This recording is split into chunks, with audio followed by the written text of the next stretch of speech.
আসসালামু আলাইকুম। ছাত্র জনতার তীব্র আন্দোলন এবং গণ অভ্যুত্থানের মুখে স্বৈরশাসক শেখ হাসিনার পতনের পরে বাংলাদেশের রাজনীতিতে আদৌ আওয়ামী লীগ আবারও অংশগ্রহণ করতে পারবে কিনা বা বাংলাদেশে তারা রাজনীতি করতে পারবে কিনা তা নিয়ে অনেক চুলচেরা বিশ্লেষণ হয়েছে। কিন্তু এবার অন্তর্বর্তী সরকারের প্রধান উপদেষ্টা ডক্টর মোহাম্মদ ইউনূস জানিয়েছেন শর্ত সাপেক্ষে আওয়ামী লীগকে বাংলাদেশে রাজনীতি করতে দেওয়া হবে।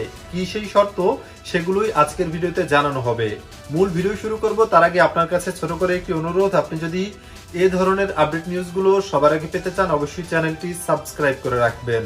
গত 16 বছর ধরে বাংলাদেশের রাজনীতিতে একচ্ছত্র আধিপত্য ছিল আওয়ামী লীগের এবং স্বৈরশাসক শেখ হাসিনা ইচ্ছে মতো বাংলাদেশের জনগণের উপরে তার ক্ষমতার ছড়ি ঘুরিয়েছেন, পৌঁছে গিয়েছিলেন একনায়কতান্ত্রিকতার শ্রেষ্ঠত্বের চূড়ায়। দীর্ঘ 16 বছর পরে ছাত্র জনতার গণ অভ্যুত্থানের মুখে স্বৈরশাসক শেখ হাসিনা সরকার পালনের পরেই বাংলাদেশের রাজনৈতিক বিশ্লেষকরা আলোচনা করতেছিলেন সবথেকে বড় যে বিষয়টি, সেটি হলো আওয়ামী লীগ আদৌ বাংলাদেশে রাজনীতি করতে পারবে কিনা।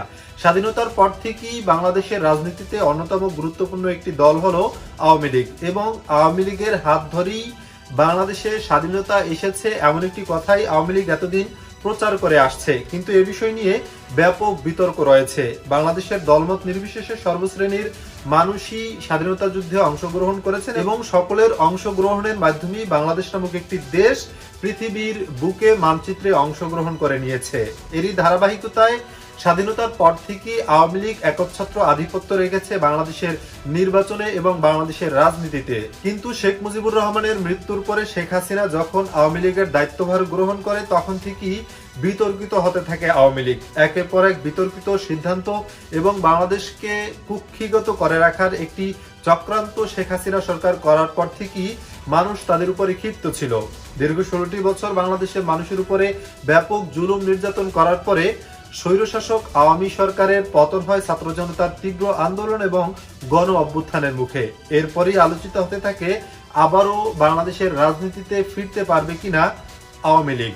এবার অন্তর্বর্তী সরকারের প্রধান ডক্টর মোহাম্মদ ইউনূস নিজেই জানিয়েছেন আওয়ামী লীগ চাইলেই আবার বাংলাদেশে রাজনীতি করতে পারবে, কিন্তু তারা যে দীর্ঘ 16টি বছর বাংলাদেশের সাধারণ মানুষের উপর জুলুম নিপীড়ন করেছে এবং ক্ষমতায় থাকতে তারা যে সকল অনিয়ম, দুর্নীতি এবং লুটতরাজ চালিয়েছে সেগুলোর বিচার যদি তাদের করা হয়, সেগুলোর বিচারের সম্মুখীন যদি তারা হয়, তাহলেই কেবল আওয়ামী লীগ আবারও ক্ষমতায় আসন গ্রহণ করতে পারবে বা নির্বাচনে অংশগ্রহণ করতে পারবে। ডক্টর মোহাম্মদ ইউনূস এ সম্পর্কে জানিয়েছেন যদি আওয়ামী লীগ তাদের ভুলগুলো স্বীকার করে এবং তারা বিচারের মুখোমুখি হয় তাহলেই অন্তর্বর্তী সরকার নিজেই আওয়ামী লীগকে নির্বাচনে অংশগ্রহণের জন্য আমন্ত্রণ জানাবেন।